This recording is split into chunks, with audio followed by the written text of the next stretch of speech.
अज्ञानतिमिरान्धस्य ज्ञानाञ्जनशलाकया चक्षुरुन्मिलितं तस्मै श्रीगुरवे नमः। मूकं करोति वाचालं पुंगुं लङ्घयते गिरिं यत्कृपातमहं वन्दे श्रीगुरून् दिनकारणम्। नमो महावदन्याय कृष्णप्रेमप्रदायते कृष्णाय कृष्णचैतन्य नाम्ने गौरद्विषे नमः। वैराग्यविद्या निजभक्तियोग शिक्षार्थमेक पुरुष पुराण श्रीकृष्ण चैतन्य शरीरधारी प्रपद्ये। हे कृष्ण करुणा सिंधु दीनबंधो जगत्पते गोपेश गोपिकाकांत राधाकांत नमस्ते। नमो ब्रह्मण्य देवाय गो ब्रह्मण हिताय च जगद्धिताय कृष्णाय गोविंदाय नमो नमः। तप्त कंचन गौरंगी राधे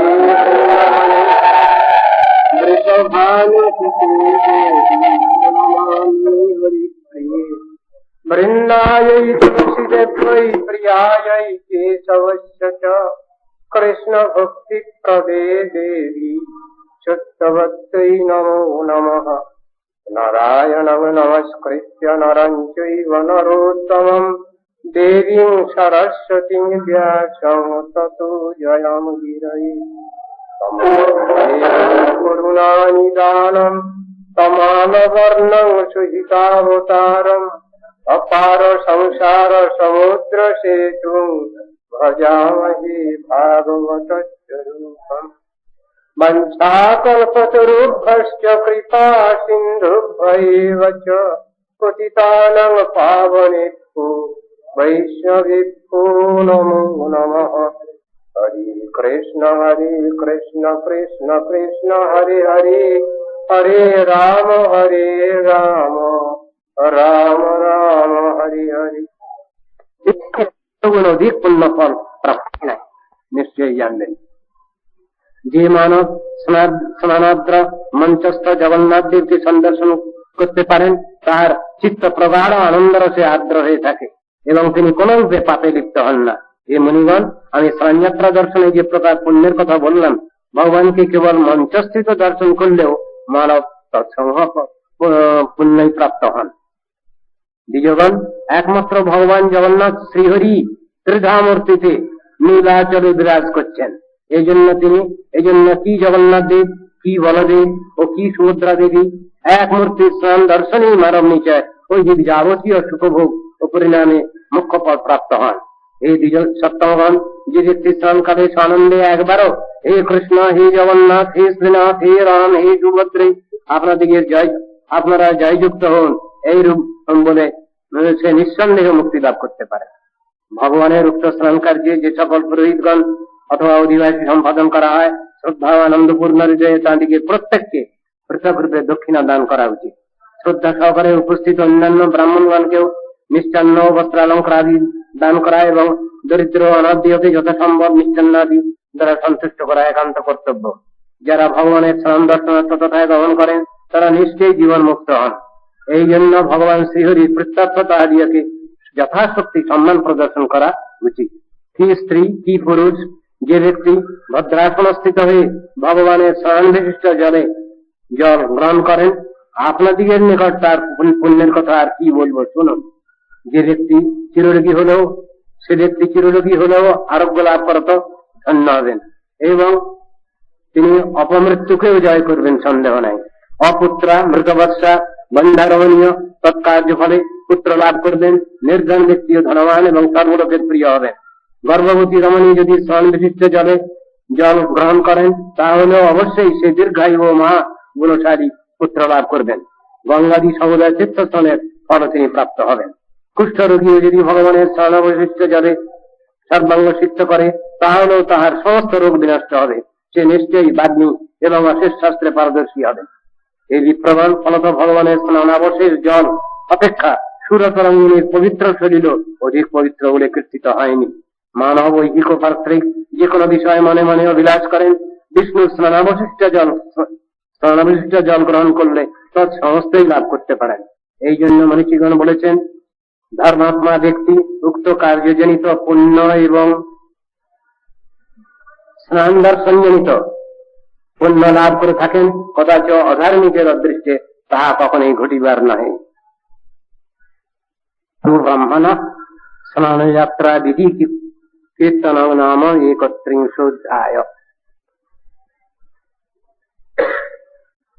21 শ্লোক পর্যন্ত আমরা কাল আলোচনা করেছি। তস্মাৎ গুরু প্রপদ্যেত জিজ্ঞাসু শ্রেয় উত্তমম শাব্দে পরিচ নিষ্ণাতম ব্রহ্মণ্যোপসমাশ্রয়ম। এই পর্যন্ত কাল আলোচনা হয়েছে। ও হরি।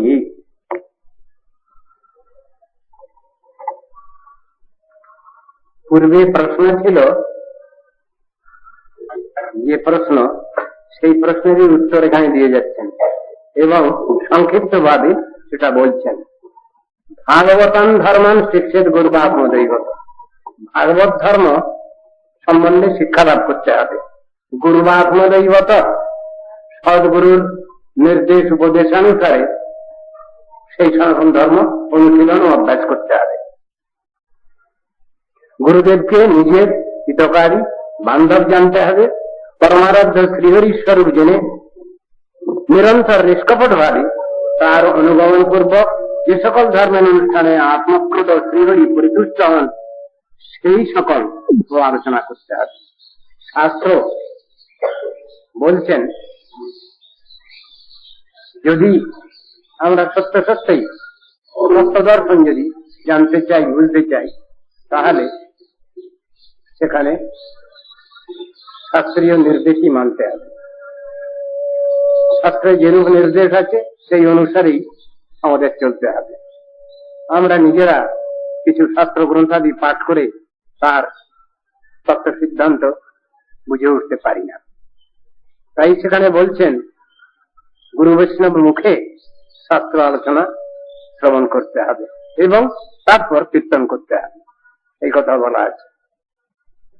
পুরীতে যখন শ্রীমান মহাপ্রভু আছেন, তখন একজন যদ্বা তদ্বা কবি তিনি গিয়ে হাজির হয়েছিলেন শ্রীমান মহাপ্রভুর কাছে।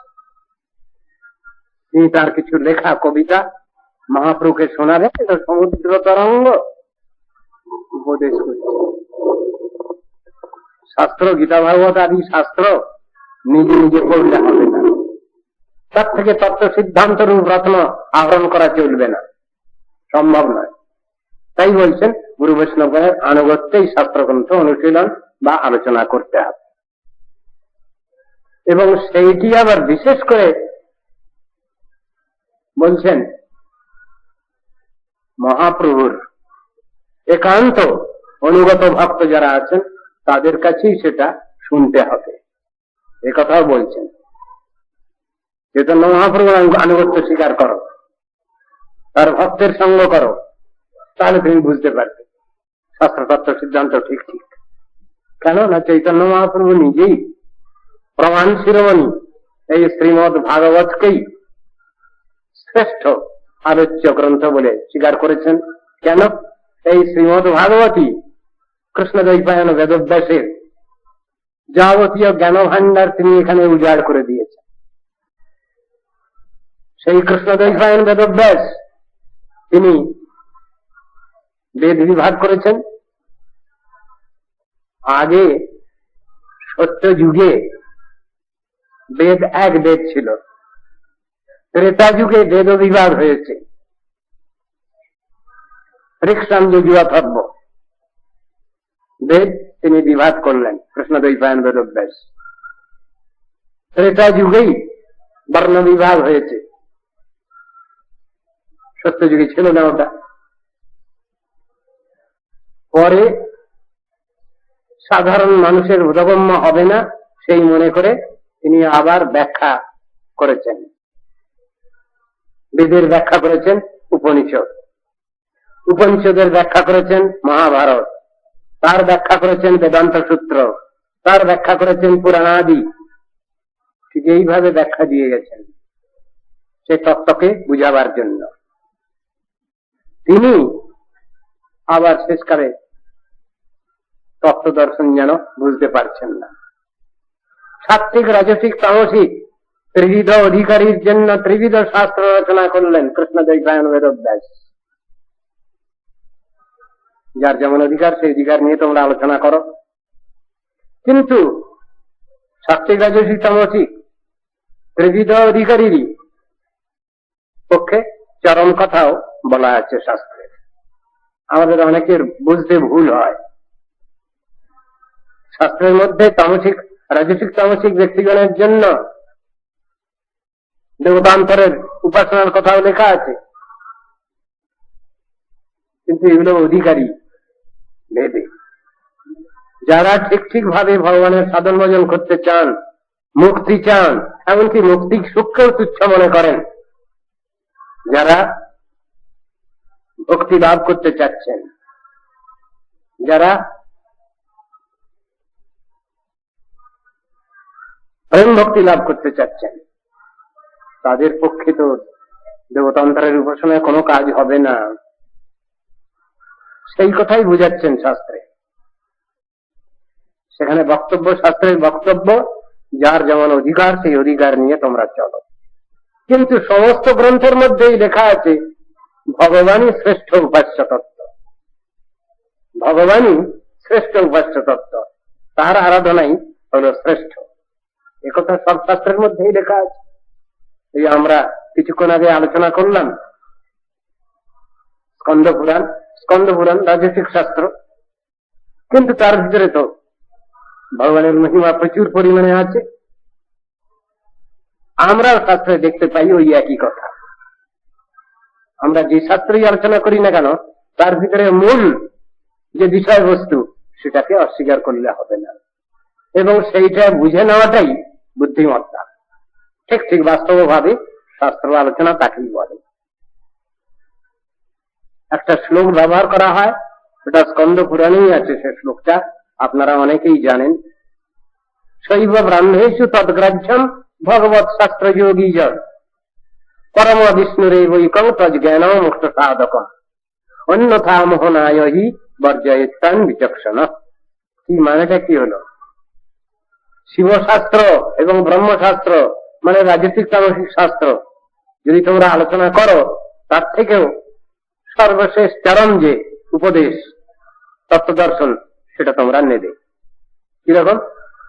সেই বাক্যগুলোকে নেবে তোমরা, সেই বিচারগুলোকে নেবে যার মধ্যে বলা আছে ভগবানই শ্রেষ্ঠ আরাধ্য তত্ত্ব। তার সাধন ভজন করলেই জীব কৃতকৃত্য হতে পারে। এইটাই হলো মুখ্য সাধক জ্ঞান। এইটা বাদ দিয়ে আর যেসব কথাগুলো বলা আছে, এগুলো সব মোহনায়হি, অসুর মোহনের জন্য বলা আছে। বর্জয়িত্তান বিচক্ষণ, যারা বুদ্ধিমান মনুষ্য, বিপশ্চিত মনুষ্য, পণ্ডিত ব্যক্তি, তারা কখনই ওইগুলো নিয়ে থাকবেন না। তারা ক্রমশই উন্নত অবস্থা লাভ করবার জন্য চেষ্টা করবেন, সেইভাবে সাধন ভজন চালিয়ে যাবেন। এই কথা বলা আছে শাস্ত্রের। সব জায়গায় তাৎপর্য এইটা। ভাগবত ধর্ম যাকে বলে সনাতন ধর্ম তারই না, তারই নাম নিত্য ধর্ম। সেই কথাই বলেছেন। ওদিকে যেমন প্রশ্ন হয়েছিল, সেই প্রশ্ন অনুসারেই এখানে সুখদেব বর্ণনা করে যাচ্ছেন জিনিসটা। সর্বত মনস সঙ্গম আদৌ সঙ্গম চ সাধুষু দয়াং মৈত্রী প্রশ্রয়ঞ্চ ভূতে শ্রদ্ধা যথোচিতম। সে সনাতন ধর্মের তত্ত্বদর্শন গুলো ব্যাখ্যা করছেন। প্রথমত, দেহ পুত্রাদি সর্ববিষয়ে চিত্তের অনাসক্তি। এখানে কথাটা বোধহয় সাধারণ গৃহস্থদেরই বলা হচ্ছে, তাদের লক্ষ্য করেই বলা হচ্ছে। এরই ভিতরে একদিন আলোচনা হয়েছে যে পরস্পর মিলিত হয়ে আমরা সংসারে বসবাস করি, গৃহস্থ জীবনে, গার্হস্থ জীবনে। আবার মঠ মন্দিরাদিতেও আমরা অনেকে একত্র হয়ে বসবাস করি, যাকে অন্তেবাসী বলা হয়েছে, আশ্রমবাসী, তক্তাশ্রমী।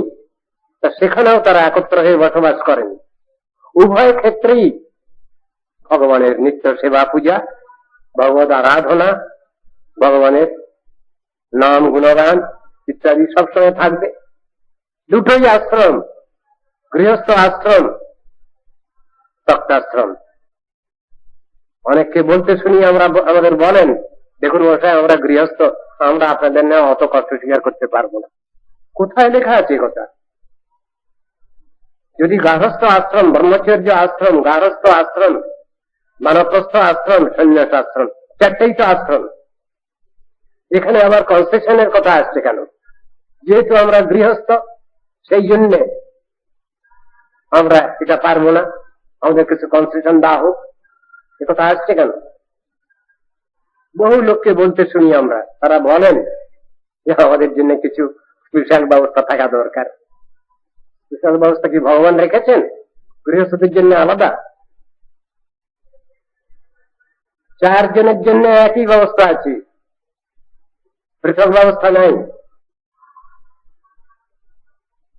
সুতরাং এখানে আর কনসেশন চাওয়ার কোন প্রয়োজন নেই, করতে হবে কাজ। গৃহস্থ তিনি শাস্ত্রীয় বিধিবিধান মানবেন না একথা নয়, সকলের জন্য বিধিবিধান দেওয়া হয়েছে। এখানে এই কথাটা সাধারণভাবে গৃহস্থদেরই লক্ষ্য করছেন। কেন? দেহ বিষয়ে এবং পুত্র কলত্রাদি বিষয়ে চিত্তের অনাসক্তি অভ্যাস করতে হবে। সংসারে আছি মশাই, আমরা পুত্র কন্যা নিয়ে আছি, আত্মীয় পরিজন নিয়ে আছি, আত্মীয় পরিজন নিয়ে থাকলেই তার কিছু করণীয় নাই, এ কথা নয়। তাই বলছেন এখানে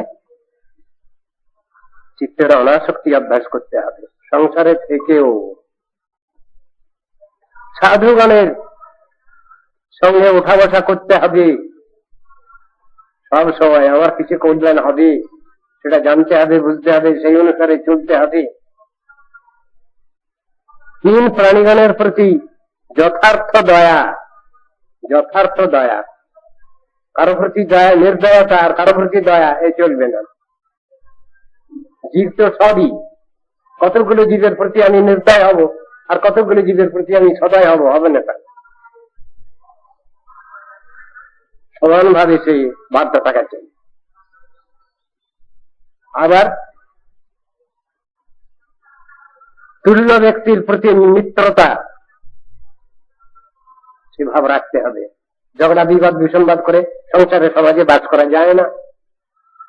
এটা যেমন প্রাকৃত জগতের বিচার, আবার পরমার্থ জগতের বিচারও এটা। যারা হরিভজন করবেন, যারা ঈশ্বরের উপাসনা করবেন, সাধন ভজন করবেন, তারা কি সব লোকের সঙ্গে ঝগড়া বিবাদ করবেন? ওরা প্রতিবেশীর সঙ্গে? তাও তো না, তারা সকলের সঙ্গেই সমান ব্যবহার করবেন, মাথা ঠান্ডা করে চলবেন। উত্তম ব্যক্তিগণের প্রতি বিনয় অভ্যাস করবেন। যারা আমার থেকে শ্রেষ্ঠ, যারা আমার থেকে কিছু বেশি বোঝেন, জানেন, বোঝেন, তাদের প্রতি আমি বিনয়ী থাকব। হ্যাঁ, এদের কাছে আমি উপকৃত, এরা আমার উপরওয়ালা, এই ভাবটা থাকবে। বিদ্যা দদাতি বিনয়ম,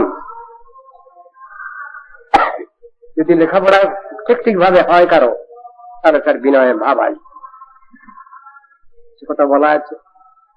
তিনি বিনয়ী হবেন। আর চৈতন্য মহাপ্রভুর যারা ভক্ত, ভক্তের ভক্ত যারা, তাদের তো বিনয়ী হতেই হবে, না হলে তো কোনো উপায় নেই। আমরা নাম কীর্তন করবো, নাম কীর্তন করবার অধিকারই নাই যদি আমরা বিনয়ী না হই। যদি সেখানে অত্যন্ত উদ্ধত স্বভাব থাকে, তাহলে তো আর সাধন ভজন হবে না। চৈতন্য মহাপ্রভু বলছেন, আপনি আচরি ধর্ম জীবেরে শিখাও, আপনি না কইলে ধর্ম শিখানো না। আপনি আচরি ধর্ম জীবেরে শিখায়, আপনি না কইলে ধর্ম শিখানো না যায়। কি ব্যাপারটা? তার আগে আমাকেই প্র্যাকটিস করতে হবে। সেই বিষয়টা আমি আর 5 জনের কাছে বলতে পারি। আমি নিজেই কিছু করি না, অপরকে বলবো কি করে? অপরে শুনবে কেন সে কথা? যুক্তিবাদী দুনিয়া শুনবে কেন? তাহলে চৈতন্য মহাপ্রভুর যে বিচারের কথা, আচার প্রচার মানে করো 2 কার্য, তুমি সর্বগুরু, তুমি জগতের আর্য। আচরণটাও থাকবে আমার, আবার সেটা আমি বলতে পারবো সকলকে, অসুবিধা নেই। আমি নিজে আচরণ করি না, আমি বলবো কি করে? স্বাভাবিক ভাবেই তার সেখানে থেকে যায় যারা সাধন ভজন করেন না। কিন্তু জিনিসটা তো তা নয়। নাদপি শুনিছে না তরোরপি সহিষ্ণু না অমানি না মানদী না কীর্তনীয় সদা হরি। তা যদি শ্রীহরি কীর্তন করবার আমার ইচ্ছা হয় তাহলে তো আমাকে অমানি মানদ হতে হয়। আমি মান চাই না, সকলকে মান দান করা, এই কথা তো বলছেন। কারো মনে উদ্বেগ দিলে তো হবে না, কাউকে কষ্ট দিলে তো হবে না। কায় মনোবাক্যে প্রাণী মাত্রে উদ্বেগ না দিবে, পর উপকারে নিজ সুখ পাচরিবে। ভয়ঙ্কর কথা তো। চৈতন্য মহাপ্রভুর উপদেশ তার ভক্তগণের প্রতি, আমি আমার শরীরের দ্বারা কাউকে কোনো কষ্ট দেবো না, মনে কারো কষ্ট দেবো না, এবং বাক্যের দ্বারাও কষ্ট দেবো না, বাক্যবান প্রয়োগ করবো না। এই সবগুলোই তো আমাদের শিখবার বিষয়। আর এটা যদি না হয় তাহলে তো আমাদের সাধন ভজনই হবে না, ভগবানের উপাসনা হবে না। যদি কোনো উপযুক্ত ব্যক্তিকে যদি কেউ উল্টো পাল্টা কথা বলে তাহলে তো ভগবানের গায়ে লাগে। কিন্তু বলছেন এই ভাগবতের মধ্যেই আছে, দিশন্ত পরকায়েষু সৎমানম হরিমেশ্বরম মৃতপি সানুবন্ধেস্মিন বদ্ধ স্নেহা পতন্তধ। ভগবান নিজে বলছেন তো কথাটা। আমার ভক্তগণকে যদি কেউ বৃথা সমালোচনা করে, গালাগালি দেয়, ওটা আমার গায়ে লাগে। ভগবান বলছে আমার ভক্তকে গালাগালি দিলে আমার গায়ে লাগে। সেটা ভগবানেরই সমালোচনা করা হয়ে যায়। কথা সেখানে শিক্ষা হচ্ছে যথাসম্ভব এগুলোকে ছেড়ে দিয়ে আমাকে নাম করতে হবে। আর যদি এগুলোকে পুষেই রাখলাম তাহলে তার কিছু হলো না। আমাদের হরিভজনের সব থেকে বেশি বাধা হলো ষড়রিপু, বেগ, কাম, ক্রোধ, লোভ, মোহ, মদ, মাৎসর্য। যতদিন পর্যন্ত আমাদের আশ্রয় পুষ্ট হচ্ছে ততদিন পর্যন্ত ভগবানের নাম হতে পারে না। কাম মানে কামনা বাসনা, জড় বিষয় কামনা বাসনা সংসারে। কিরকম? অসুময়া হতস্তত্রু হনিষ্যে চা পরাণপি ঈশ্বর হোম অঙ্গভোগী সিদ্ধ অঙ্গ বলবান সুখী কন্যশ্রী সদৃশ মায়া। ঠিক এই সবগুলোই হলো ভিতর কামনা বাসনা। এগুলো যদি ভিতরে থাকে তাহলে হরিভজন কি করে হবে? রহস্য করেই বলা আছে, সাধুগুরুগণ বলেন বৈষ্ণব হইতে ছিল বড় সাধ, ত্রনাদপি শোলকেতে পড়ে গেল বা। ইচ্ছা তো ছিল হরিভজন করব, কিন্তু হরিভজন করতে পারছি না। কেন? এইসব ষড়রিপুর তাড়না, ক্রোধ। সেখানে নরোত্তম ঠাকুর তিনি একটা ব্যবস্থা দিয়েছেন, কিন্তু তিনি 6টাকে নিতে পারেননি, 5টাকে নিয়েছেন। কাম মানে কামনা বাসনা। এই কামনা বাসনা সব আমার নিজের স্বার্থে না করে, জড়ীয় স্বার্থে না করে ভগবানকেই দিয়ে দিলাম সব কামনা বাসনা। ঠাকুর তুমি সন্তুষ্ট হও, তুমি খুশি হও, এই ভাবটা। কাম কৃষ্ণ কর্মার্পণে। ক্রোধ, ক্রোধ খুব খারাপ জিনিস, কিন্তু ক্রোধ কোথায় অ্যাপ্লাই করতে হচ্ছে? ক্রোধ ভক্তদ্বেষী জনে। ভগবানকে কেউ অস্বীকার করছে, তার নিন্দা করছে, ভক্তের নিন্দা করছে, সেইখানে ক্রোধ প্রকাশ করার কথা আছে, অন্যত্র নয়। সেটা প্রয়োগ স্থান নির্ণয় করা আছে। ক্রোধ ভক্তদ্বেষী জনে। লোভ, সাধারণ লোভ খারাপ, কিন্তু ভগবত কথা শ্রবণে কীর্তনের লোভ এটা ভালো। মোহ, ইষ্টভাব হইল, হে ভগবান কবে তোমার দর্শন পাবো, কবে তুমি আমায় কৃপা করবে, তুমি কি আমাকে নিজের থেকে কখনো বরণ করবে, এই ভাবটা থাকবে। মোহ ইষ্ট লাভ হইল। মদ কৃষ্ণ গুণগানে মত্ততা। ভগবানের নাম করব, ভগবানের কথা আলোচনা করব, সৎ কথা আলোচনা করব, আমি নিজেও করব, আরো 5 জনকেও বলবো। মিষ্টি আমি নিজে খাচ্ছি, অপরকেও খাই। যিনি ঠিক ঠিক খেতে জানেন তিনি অপরকে খাওয়াতেও জানেন। আর যদি একটা লোক নিজেই স্বার্থপর হয় তাহলে তাকে উদার নৈতিক মনোভাবাপন্ন বলা হবে না।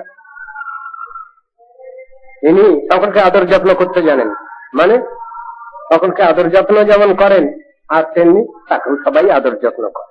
কথাটাই এটা একতরফা নয় ব্যাপারটা। সব জিনিসের ভিতরে এইরকমই বিচার আছে। মদ কৃষ্ণ গুণগানে, ভগবানের কথা কীর্তনে তার মত্ততা, কখনো তিনি এদিক ওদিক করবেন না। যে কোনো ইয়ে হবে ঠিক ঘুরে ফিরে ওইখানে এসে যাবে। ওইটাই হলো তার জীবনের একমাত্র ব্রত। ওটা না করলে তার খাওয়া করা হবে না, ঘুমানো হবে না, এমন ভাবটা। তাহলে কাম, ক্রোধ, লোভ, মোহ, মদ, মাৎসর্য, এই 6টার মধ্যে মদ পর্যন্ত নেওয়া গেল। কিন্তু মাৎসর্য এত খারাপ জিনিস, ওর আর কোনো ভালো সাইড নেই, ভালো দিক নেই। সেই জন্য মাৎসর্যকে বাদ দেওয়া হয়েছে। মাৎসর্য মানে তার মধ্যে একটুও ভালো নেই, শুধু কেবল লোকের সমালোচনা, আর শুধু কেবল আত্মম্ভরিতা, অহংকার, এইটাই আছে মাৎসর্যের ভিতরে। ওই জিনিসগুলো খুব খারাপ। আমরা আগে সরস্বতী প্রভুদের টাইমে, আমার গুরুদেবের টাইমে দেখেছি, তখন কীর্তনগুলো মহাজন পদাবলী যেভাবে কীর্তন হতো, এটা কিভাবে আমরা প্রথমেই দেখতাম। আগে গুরু বন্দনা, তারপরে গুরুতত্ত্ব সম্বন্ধে একটা কীর্তন হবে, বৈষ্ণব তত্ত্ব সম্বন্ধে একটা কীর্তন হবে, শরণাগতি থেকে একটা কীর্তন হবে, গীতাবলী থেকে একটা কীর্তন হবে, কল্যাণ কল্পনা থেকে একটা কীর্তন হবে, নরোত্তম ঠাকুরের প্রার্থনা একটা হবে, নাম তত্ত্ব সম্বন্ধে একটা কীর্তন হবে। ঠিক এইরকম পরপর পরপর হতো। কিন্তু আজকাল ঠিক এইভাবে হয় না, এভাবে হয় না আজকাল। এবং সাধন ভজনে যেসব অযোগ্যতা আমাদের আছে সেইগুলো সম্বন্ধে আক্ষেপ প্রার্থনামূলক কীর্তনগুলো অধিক করে হতো। এখন সেগুলো ঠিক হয় না, বন্ধ হয়ে গেছে।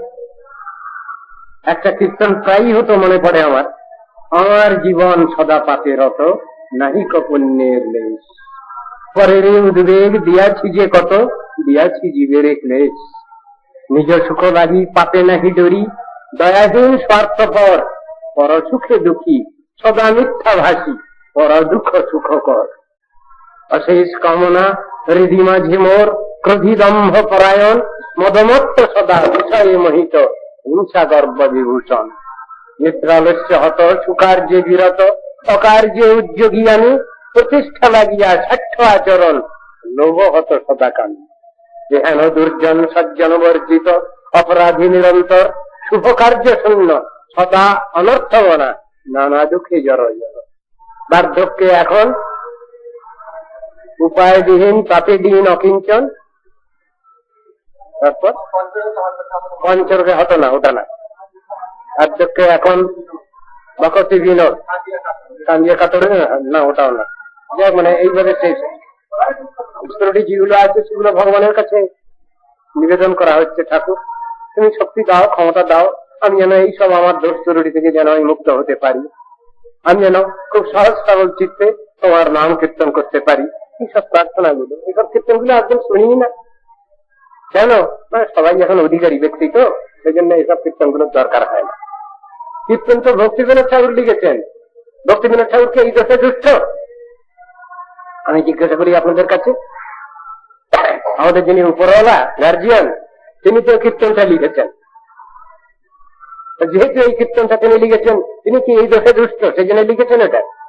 না আমাদের মতো বোকা হতভাগা শয়তান বদমাইশ যেগুলো প্রতিষ্ঠাকামী ব্যক্তি, তাদের জন্য লিখেছেন এই কীর্তনটা? সাবধান তোমরা, আমাদের জন্যই তো লেখা হয়েছে।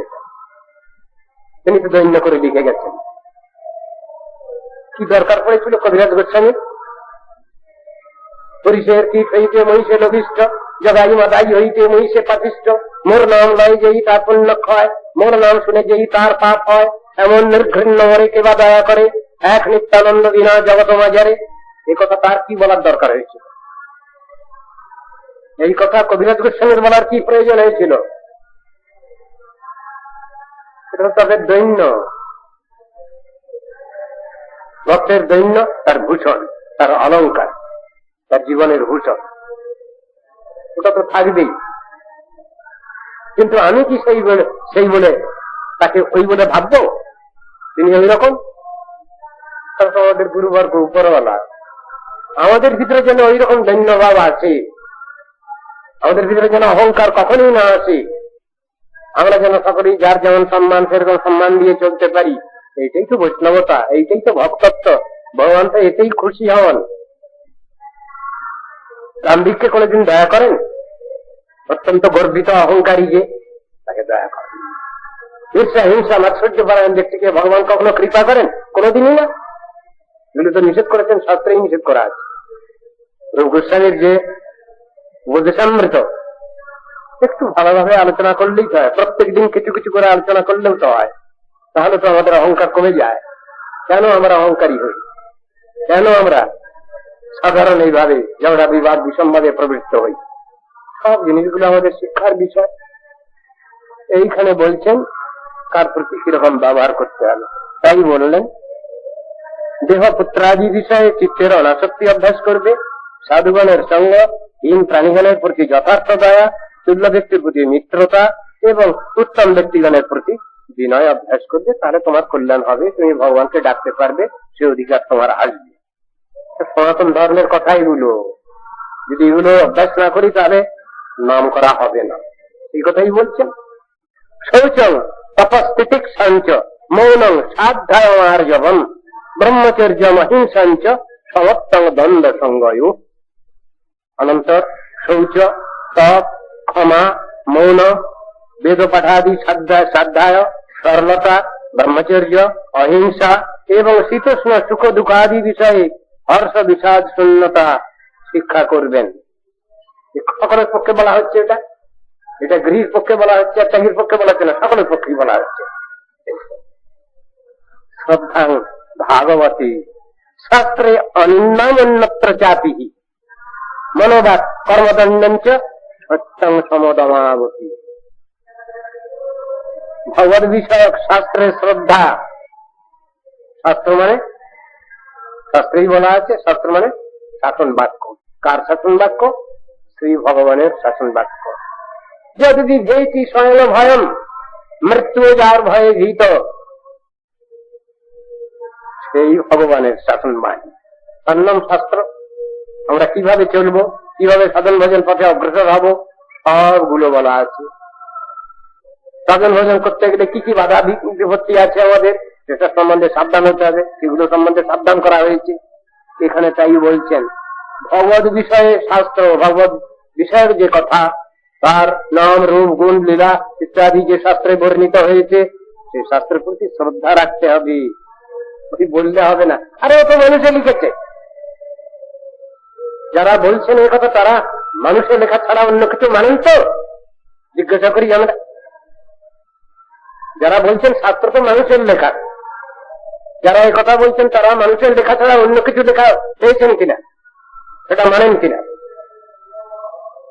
শয়তান বদমাইশ গুলো, যারা কিছুই মানে না তারা এই কথাগুলো বলে, ওটা মানুষের লেখা। যদি কেউ মানুষ হয় তাহলে সেটা মানবে, মানুষের কথা মানবে। সেটা অত্যন্ত অমানুষ। অমানুষ মানে গালাগালি দিয়ে বলা হবে পশু, পশুগুলোকে বলা হয়। বলছে কি বলে, মানুষ তো মানুষের লেখা। তুই বাবু বলছিস যা তুই বল, মানুষের ছাড়া অমানুষের কিছু লেখা তুই পেয়েছিস কিনা, অমানুষের কোন উপদেশ পেয়েছিস কিনা? বদমাইশ ছবিগুলো, যারা কখনো কিছু করে না, করবে না, তাদেরই উক্তি এটা। শাস্ত্র মানুষের লেখা। মানুষ মানে তোর মতো সাধারণ মানুষ, অজ্ঞ মানুষ, ঈর্ষা হিংসা সমন্বিত মানুষ, তা তো না। মানুষ মানে সব মানুষগুলো সমান, সব মানুষগুলো সমান মর্যাদা, সমান মর্যাদা, সমান সম্মান সব মানুষগুলো। এটা হতে পারে কখনো? তাহলে সদা বিচার থাকবে না এই পৃথিবীতে, ভালো মন্দের বিচার থাকবে না। যদি সব মানুষই সমান হয়ে গেল, মুখে বলা চলবে, কাজের বেলা বলা যায় না, তাহলে শিক্ষক আর ছাত্র সমান হয়ে যায়, তাহলে গার্জিয়ান আর রেহার্থী দুই সমান হয়ে গেল, তাহলে এগুলো আর সংসার চলবে না। এসবগুলো বুঝতে হবে আমাদের, সবগুলো এক হয়ে যাবে না। পুত্রকন্যা কখনো পিতামাতা হবে, কিন্তু পুত্রকন্যা পিতামাতা নয়। পুত্রকন্যা ইজ ইকুয়াল টু পিতামাতা, এটা বলা চলবে না, মূর্খামি এটা। ঘুমিয়ে আছে শিশুর পিতা সব শিশুরই অন্তরে। কবি বললেন শিশুর অন্তরে ঘুমিয়ে আছে শিশুর পিতামাতা, কিন্তু শিশুকে বলা হবে না পিতামাতা। এগুলো মূর্খামি। কখনো তারা পিতামাতা হবে। এগুলো উদ্দেশ্যগুলো, যে সমস্ত উপদেশগুলো আছে সেগুলো তার উদ্দেশ্যগুলো তো নিতে হবে, এগুলো মাথায় ঢুকবে না। শুধু শয়তানি বদমাইশিটা, পুরো মাত্রায় নাস্তিকতা তাদের মধ্যে আছে। ভগবানকে অস্বীকার করলে খুব বাহাদুরি, আমরা খুব বড় বাহাদুর, ভগবান নেই, কিচ্ছু নেই, ধর্ম নেই, কিচ্ছু দরকার নেই। কিন্তু গরু কতগুলো, এই গরুগুলো সংসারে সমাজে থাকে কেন, বাস করে কেন? এরা এদের পুত্রকন্যাগণকে, সন্তানগণকে কি শিক্ষা দেবে? এরা এইরকম ধরনেরই শিক্ষা সমাজ পাচ্ছে, আর সেই শিক্ষাগুলো আবার তাদের ঘরে পড়ছে। আবার বৃদ্ধা বয়সে তাদের ঘাড়ি ওই শিক্ষাগুলো পড়ে। এই কাল পরশু ওদিকে আলোচনা হয়েছিল, সে আলোচনার ভিতরে এরকম কথা এসে গিয়েছিল। ওই think our forefathers and superior school. আমরা আমাদের গুরুজন যারা, পিতৃপুরুষগণ যারা, মনি ঋষিগণ যারা, তাদের মনে করি কি এরা সব বোকা, এরা সমাজের কোনো কল্যাণ করেননি, এই শিক্ষা দিচ্ছি সমাজকে। আবার আমাদের যেসব ভাবি বংশধর, তারাও এই শিক্ষা নিয়ে আমাদের পরে ওই শিক্ষাই প্রয়োগ করবে। সুতরাং এই ভাবি জনগণ, এই ভাবি জনসমাজ, সাবধান হবে তোমরা। যে শিক্ষা দিচ্ছ কুশিক্ষা, সেই শিক্ষা তোমাদের ঘাড়ে গিয়েই পড়বে আবার। সাবধান থেকো। সাবধান করে দিচ্ছেন নাস্তিকগণকে, যে তোমরা যে নাস্তিকতা সমাজকে শিক্ষা দিচ্ছ আজ, ওই নাস্তিকতা তোমাদের ঘাড়েই পড়বে আবার। সুতরাং বুঝে সুঝে চলো। শিক্ষা তো হয় না মানুষের, এই শিক্ষাগুলো তো পাশ্চাত্য দেশ থেকেই এসেছে। যদিও আমাদের এগুলো আমাদের দেশেরই মনি ঋষিগণেরই কথা, তারাই তো যুক্তি দিয়ে বুঝাচ্ছেন কথাটা। আমরা কেন এরকম অহংকারী হচ্ছি? ছেলে মেয়ে বলবে যে মা বাপ কিছু জানে না, আমাদের উপরওয়ালা পিতৃপুরুষগণ কিছু জানেন না, মনি ঋষিগণ কিছু জানেন না আমাদের থেকে। অদ্ভুত কথা। এই সবগুলো হচ্ছে পাশ্চাত্য শিক্ষা, নাস্তিক পাশ্চাত্য শিক্ষা, তারই কুফল। গডলেস এডুকেশন, নিরীশ্বর শিক্ষার প্রভাব এগুলো। আজকাল কি বলা হবে, মানুষ তো অত্যন্ত নাস্তিক হয়ে আছে আজ। এই ভারতবর্ষ ঋষি অধ্যুষিত দেশ, এখানে যারা বাস করছে তারা ঋষিগণের আশীর্বাদ পুষ্ট, ভগবানের আশীর্বাদ পুষ্ট, কিন্তু এরা সব থেকে বেশি নাস্তিক হয়েছে আজ। এত নাস্তিক, ভারতের লোক যত নাস্তিক হয়েছে আজ, অন্যান্য দেশের লোক এতটা হয়নি। দুঃখ লাগে। এরা কি করছে, কি শিখাচ্ছে এরা? সে দেশের লোক তো অতটা বলছে না, কিন্তু এরা কিন্তু নাস্তিক হয়ে বসে আছে, কিছু না কিছু না। পাশ্চাত্য দেশের কিছু শিক্ষার প্রভাবে এগুলো হচ্ছে। মানুষ হতচ্ছাড়া হয়ে গেছে আজকাল। কোনটা ভালো কোনটা মন্দ সে বিচার হারিয়ে ফেলেছে। যে যত অস্বীকার করতে পারে সদ্ভাবকে, সে তত বেশি বাহাদুর আজ সমাজ। আশ্চর্য লাগে। ভগবান টগবান কিচ্ছু নেই বসায়, সব কল্পনা। কেষ্ট বিষ্ণু রাম সব কল্পনা। সবই যদি কল্পনা হলে তো তুই কোথা থেকে এলি জিজ্ঞেস করতে হবে সেই শয়তানকে। সেই শয়তানকে জিজ্ঞেস করতে হবে, যে শয়তান বলছে তাকে জিজ্ঞেস করতে হবে তুই কোথা থেকে এসছিস, তুই যে জন্মগ্রহণ করছিস তুই কোথা থেকে, তোর অরিজিন কোথায়, কে বল? সব যদি মিথ্যা তাহলে তুইও মিথ্যা, আরামজাদা সুগার।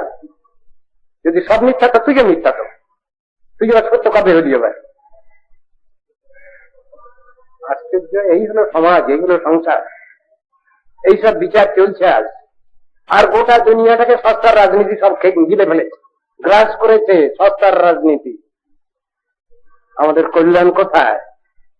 নীতি আদর্শ মানব না, ধর্ম মানে অন্য কিছু না, ধর্ম মানে নীতি আদর্শ মূল্যায়নকারী ধার্মিক, তাকে বলা হয়েছে ধর্ম। সেই জিনিসটা বুঝবার বিষয় নেই। বান্দ্রামি শয়তানি সেইটাই বাজারে চালু আছে। ভালো জিনিসটাকে নেবো না। ধর্ম ধর্ম কিচ্ছু না, কৃষ্ণ কিচ্ছু না, ধর্ম কর্ম কিচ্ছু না। কোনটা কিছু বল, পজিটিভ কোনটা বল, এই প্রশ্নের উত্তর দেওয়ার কেউ নেই, এই শিক্ষা দেওয়ার কেউ নেই। গোটা দুনিয়াটাই এইরকম হয়েছে। কি করা যাবে? যাদের ভালো মন্দের বিচার নেই তারা তো পশু, তাদের তো পশু বলা হয়, তাদের মানুষ বলা হয়নি। বিশ্বের বিদ্বজ্জনবরেণ্য যারা আছেন, চিন্তাশীল মনীষী যারা আছেন, তারা বলছেন যে মানুষ হলো রেশনাল বিইং। তার মানে এদের বিবেচনা আছে, এদের বুদ্ধি আছে, ভালো মন্দের বিচার আছে, এরা ভালো জিনিসকে নিয়ে চলতে জানে। রেশনালিটি তো তাই ব্যাখ্যা করেছেন। আর যদি এইটাকেই বাদ দেওয়া যায়, নীতি আদর্শকেই যদি বাদ দেওয়া যায় একজন মানুষের জীবন থেকে, তাহলে তাকে তো পশু বলা হয়েছে। রেশনালিটি আর অ্যানিম্যালিটি, অ্যানিম্যালিটি মানে পশুর বিচার, পশুর বিচার নিয়ে বর্তমান দুনিয়ার লোক চলছে। মনুষ্যত্ব কোথায় তাদের? তাদের মনুষ্যত্ব হারিয়ে ফেলেছে, রেশনালিটি হারিয়ে ফেলেছে তারা। সেই জন্য বলছে আমরা কাকু মানবো না। আর তোরা যদি বলিস তোরা কাকু মানবে, তোদের মানলে কে? এ প্রশ্ন করে কে? এ প্রশ্নটা করে কি? তোরা তো কাকু মানছিস না, তা তোদের মানবে কে? সেটাও চিন্তা কর।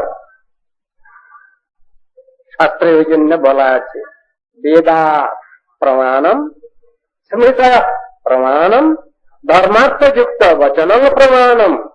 বেদ প্রমাণ, স্মৃতিশাস্ত্র প্রমাণ, ধর্মার্থ যুক্ত বাক্য প্রমাণ। এই প্রমাণকে যারা প্রমাণ বলে মানে না, মানবে না, তাদেরকে মানে প্রশ্ন করা আছে। এগুলো আলোচনার বিষয় নয় আজকাল। বেদাত প্রমাণম স্মৃতয় প্রমাণম ধর্মার্থযুক্ত বচনম প্রমাণম এতৎ প্রমাণম ন ভবেৎ প্রমাণম কস্তচ্চ কুর্যাৎ বচনম প্রমাণম। এই প্রমাণকে যারা প্রমাণ বলে মানে না, তাদের মানবে কে? তারা কোথায় আছে, কোথায় দাঁড়িয়ে, কোন স্ট্যান্ড পয়েন্ট থেকে দাঁড়িয়ে তারা কথা বলছে আজ এই নাস্তিক দুনিয়া? কিছুই যদি নেয় তাহলে তুই তো মিথ্যা, মিথ্যা থেকে তোর তুই উদ্ভূত হয়েছিস, তোর জন্ম হয়েছে মিথ্যা থেকে। আশ্চর্য। এটা চলছে, এটা কলির প্রভাব, কালো প্রভাব, কিছুটা কালো প্রভাব আছে। তাহলে এটা হবে কেন? যারা সব বোঝে তারা এইটুকু বোঝে না। জীবনে একজনের জীবনে সবটা দরকার আছে, আর ধর্মের কথা যখন আসবে তখন বলে ও পুরো কি প্রয়োজন, ওগুলো কিছু দরকার নেই। ভালো মন্দ তো বিচার করতে যাবো কেন? আরে সব সমান, সব সমান প্রমাণ কর দেখি কি করে সব সমান প্রমাণ করতে বলা হোক তাকে। কারণ প্রমাণ কর সব সমান কি করে, ওসব চিন্তা ভাবনা নাই। সব সমান বলে বসে আছে, প্রমাণ করতে পারবে না। সব সময়টা তুই কেন হতে যাচ্ছিস, তুই কেন নেতা হয়ে যাচ্ছিস, তুই কেন নেতা বলে নিজেকে প্রচার করছিস? মানুষকে পূজা বলে, এটা মানুষ পূজা। তুই কি দেবতা? তুই দেবতা? তুই যে পূজা নিচ্ছিস, বহু বহু হাজার হাজার লক্ষ লক্ষ লক্ষ লোকের পূজা নিচ্ছিস, তখন মনুষ্য পূজা হয়ে যাচ্ছে। ভগবানের পূজা, ভগবান তো কিছু ঠুকে দেন, ভগবান বলে তো কিছু নেই। বলে তাহলে মানুষের পূজা তো তাহলে করবে সামাজিক ভাবে না। তোমরা কারো পূজা নিতে পারবে না, আমি তোমাদের পূজা নেব। তো রাজনীতি, এটা ধর্মনীতি না, রাজনীতি।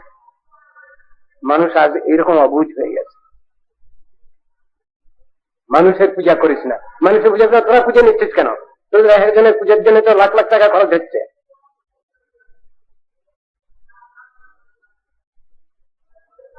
করির বিচার আর কি হবে? ভগবত বিষয়ক শাস্ত্রের শ্রদ্ধা, অন্যান্য বিষয়ে অনিন্দা, মন, বাক্য ও কর্মের সংযম, সন্ন্যাস। একজন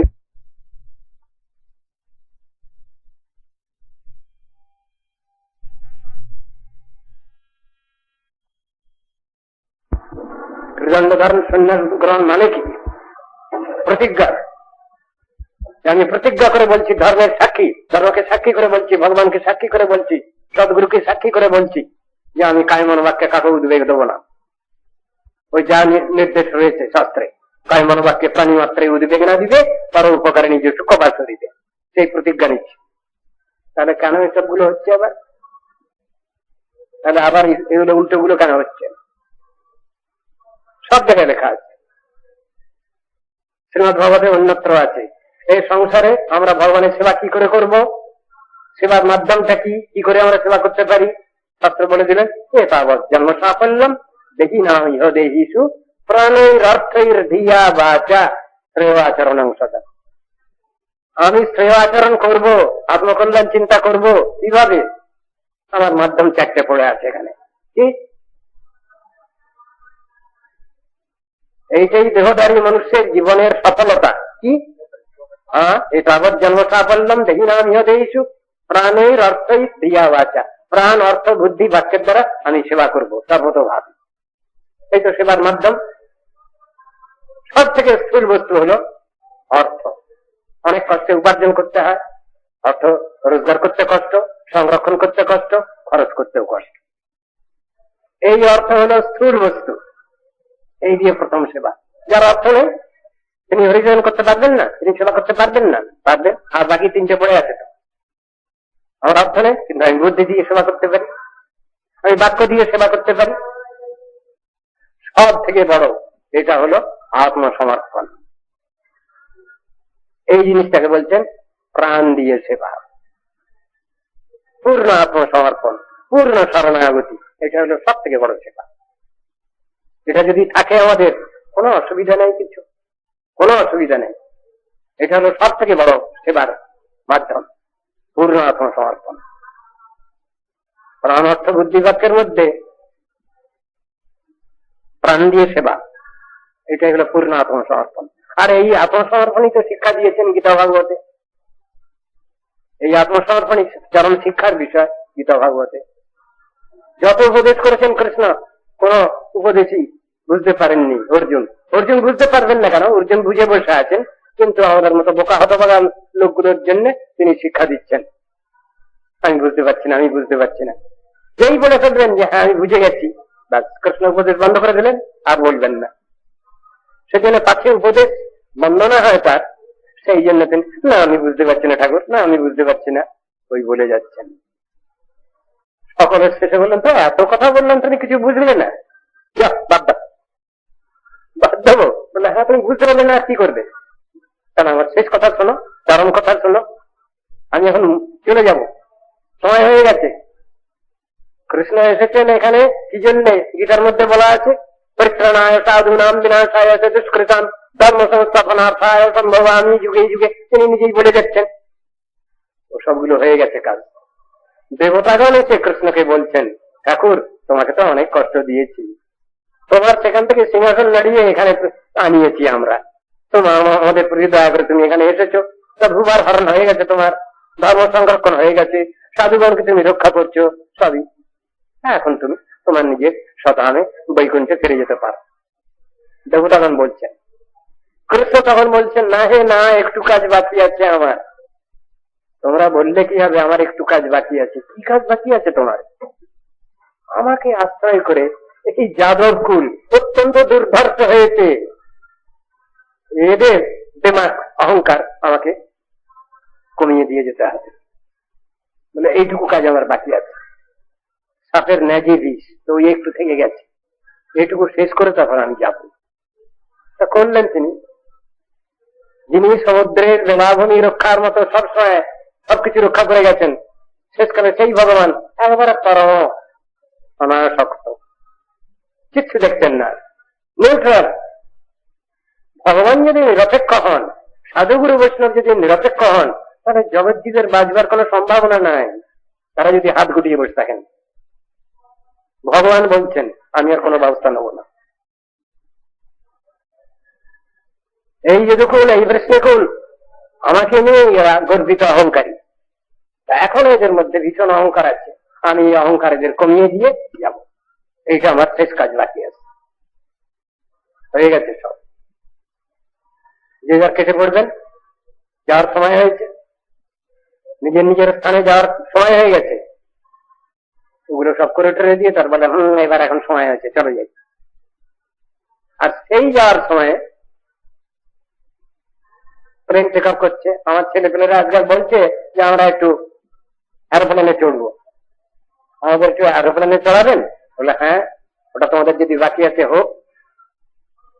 তো ভগবানের প্লেনও টেক আপ করছে, স্টার্ট নিয়েছে, এই পৃথিবী থেকে উঠে গেছে, কয়েক হাত উপরে উঠে গেছে, সেখানে দাঁড়িয়ে আছে। আর ঠিক সেইখানেই সেই সময় উদ্ধব কান্নাকাটি আরম্ভ করলেন। উদ্ধব কান্নাকাটি আরম্ভ করেছেন, ঠাকুর আসবার সময় আমি তোমার সঙ্গে এলাম, আর এখন যাওয়ার সময় আমাকে নিচ্ছ না কেন? আমি কি দোষ করেছি? আমি কি অন্যায় করেছি? তুমি সাধারণে ফিরে যাচ্ছ, এখন আমাকে নিয়ে যাচ্ছ না কেন? আমাকে নিয়ে চলো সঙ্গে, আমি তোমাকে ছাড়া বাঁচতে পারবো না এখানে। না হোক তদাঙ্গ্রী কমলং অনার্ধমতি কে সব সমুৎসাহে না তো সদামনয়মামকি। আমি তোমার বিরহ সহ্য করতে পারবো না, এখানে বাঁচতে পারবো না, তুমি আমাকে সঙ্গে নিয়ে চলো। কি ব্যাপার? তখন বললেন, দেখো আমার কাজ শেষ হয়েছে, তোমার কাজ বাকি আছে। আমার কাজ বাকি আছে? কি কাজ? না, আমি তো সনাতন ধর্মতত্ত্ব সব ওখানে উপদেশ করেছি, তুমি এটা লোককে বুঝাবে, তারা সাধন ভজন করে সকলেই যেন আমার কাছে যেতে পারে, এই জন্য তোমাকে থাকতে হবে এখানে কিছুদিন। তখন উদ্ধব খুব চালাক, তিনি বলছেন প্রভৃতি সে ব্রহ্মার কাছে কি উপদেশ করেছিলেন সনাতন ধর্মতত্ত্ব, ও দুনিয়ার লোক সব ভুলে গেছে, আমিও ভুলে গেছি। তখন ভগবানকে আবার সেই সনাতন ধর্মতত্ত্ব সব বলতে হচ্ছে, একবার দৈব বর্ণাশ্রম ধর্ম থেকে আরম্ভ করে সবকিছু শুনলেন উদ্ধব। শুনে শুনে তারপরে বলছেন, হ্যাঁ এবার আমি বুঝতে পেরেছি আমাকে কেন থাকতে হবে, ঠিক আছে। প্রতিজ্ঞা করলেন সে সময় উদ্ধব কৃষ্ণের কাছে। সে প্রতিজ্ঞা আপনারা শুনেছেন, শুনছেন। দৈবভুক্ত গন্ধ বাসলঙ্কার চর্চিত উচ্ছিষ্ট ভোজিনো দাসাস্তব মায়াং জয়মহি। তোমার এই আদেশ পালন করবো আমি এখানে, তোমার উচ্ছিষ্ট ভোজন করে এখানে আমি এখানে তোমার উপদেশ আমি দিয়ে চলব। প্রশ্ন, আমি কখন যাব? তোমার যখন সময় হবে তুমি যাবে, তুমি বুঝতে পারবে, সে সময় তুমি চলে যাবে। আমরা এখানে থাকবার জন্য বড় ব্যস্ত, এখানে বসবাস করবার জন্য পার্মানেন্ট সেটেলমেন্ট, চিরস্থায়ী বন্দোবস্ত নেওয়ার জন্য ব্যস্ত।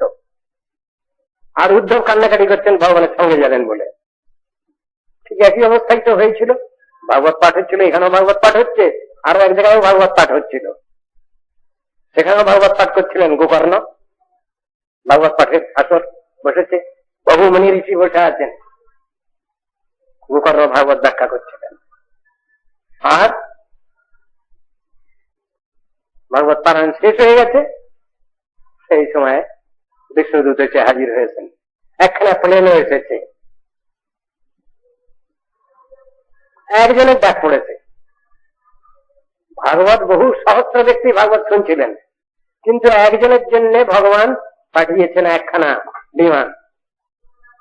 বিষ্ণুদূত এসে পাঠকের সামনে এসে, এখানে ভাগবতের সামনে এসে সাষ্টাঙ্গ প্রণাম করলেন। বিষ্ণুদূত এসে বলছেন, প্রভু পাঠিয়েছেন অমুককে নিয়ে যাওয়ার জন্য, একজনের জন্য, তা নিয়ে যান, নিয়ে যান। গোকর্ণ বলছেন, আমার যাওয়ার সময় কখন? বললে আপনার যখন খুশি তখন আপনি যাবেন, কিন্তু একে নিয়ে যাওয়ার জন্য ডাক পড়েছে, সেজন্য আমরা নিয়ে এসেছি বিমান, একে নিয়ে যাবো, নিয়ে যান। শ্রোতারা সব তখন বলতে আরম্ভ করলেন, আমাদের জন্য কি ব্যবস্থা হলো? আমরাও তো ভাগবত শুনলাম, আর এই প্রেত এও শুনলো, ধুন্ধুকারীও শুনলো, আমাদের ডাক পড়লো না ভগবানের। ভগবান কিরকম একশো না? গোকর্ণ বলছেন, ভগবান একশো নন, আপনাদের যাদের জন্য ডাক পড়েনি তাদের ভাগবত শ্রবণ ঠিক হয়নি। সে কি, আমরা ভাগবত শুনলাম, আমাদের ভাগবত শ্রবণ হয়নি? না, এই প্রেত যেভাবে শ্রবণ করেছে সেভাবে আপনাদের শ্রবণ হয়নি। প্রেত কিভাবে শ্রবণ করেছে? শ্রবণ মনন নিধিধ্যাসন তিনটেই একসঙ্গে হয়েছে এই পেটে, কিন্তু আপনাদের সেভাবে হয়নি। সেজন্য আপনাদের ডাক পড়েনি, ওরা সব কান্নাকাটি আরম্ভ করলেন। তখন বললেন ঠিক আছে, আমি আপনাদের কষ্ট বুঝতে পারছি, আমি পুনরায় ব্যবস্থা নেব, আবার পারায়ণ করব। কিন্তু যখন আমি জিজ্ঞাসা করব আপনারা সবাই যেতে চান তো ভগবানের কাছে, তখন আপনারা কেউ কিন্তু না বলবেন না, কেউ না বলবেন না। তা পুনরায় যখন ভাগবত পারায়ণ আরম্ভ করেন, তখন গোকর্ণ আগে ঠিক করে নিয়েছেন যে আপনারা কে কে যেতে চান বৈকুণ্ঠে, হাত তুলুন। ওই একখানা হাত দুখানা হাত ওঠে, বেশি ওঠে না, তার মানে আমরা যেতে চাই না। তখন গোকর্ণ বললেন তাহলে আমি আর পারায়ণ করবো না, এই আমার পথটায় পোষাবে না। যখন অনেকগুলো হাত উঠে গেছে তখন বললেন আচ্ছা ঠিক আছে আমি পারায়ণ। কারণ আমরা উদ্ধব তো যেতে চাচ্ছেন ভগবানের সঙ্গে তার নিজ স্থানে, আমরা তো যেতে চাচ্ছি না, আমরা তো এইখানেই মৌরুষি পাট্টা নিয়ে থাকতে চাচ্ছি, এইখানেই থাকবো, এইখানে, এখান থেকে যেতে চাচ্ছি না। তফাৎ হয়ে গেছে ব্যাপারটা। যদি ভগবানের ডাক পড়ে, ক্লারিয়ন কল যদি আসে, তাহলে আমরা সেখানে যেতে চাচ্ছি না কেন, অনিচ্ছা প্রকাশ করছি কেন? তো ওটাও দরকার আছে, হাত তুলতে হবে, যেতে চাই, এই ভাবটা আমাদের ভিতরে রাখতে হবে। তাহলে আমাদের কল্যাণ কোথায়? ভালো মন্দ সদসৎ বিচার যদি আমরা রেখেছি, তাহলে ভগবানের কাছে ফিরে যাওয়া তো বড় সব থেকে বুদ্ধিমত্তা। Back to god and back to home, এটা তো সব থেকে বুদ্ধিমত্তা। এটা আমরা ভুলে যাচ্ছি কেন? এটা আমাদের এই বিচারটা আমাদের ভিতরে রাখতে হবে। ভগবান যদি ডাক পড়ে হ্যাঁ বলে দিয়ে আমরা প্রস্তুত হব, সেইটাই সব থেকে বড় কথা। গোকর্ণ দণ্ডিকারী উপাখ্যানের বিরুদ্ধে রয়েছে এসব কথা, বহু সেখানে নীতি আদর্শের কথা আছে।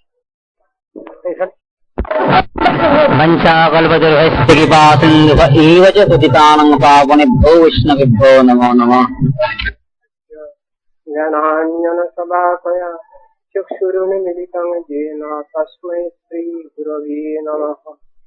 मूकं करोति वाचालं पुंगुं लङ्घयति गिरिं यत्कृपातमहं वन्दे श्रीगुरून् दीनतारिणम्।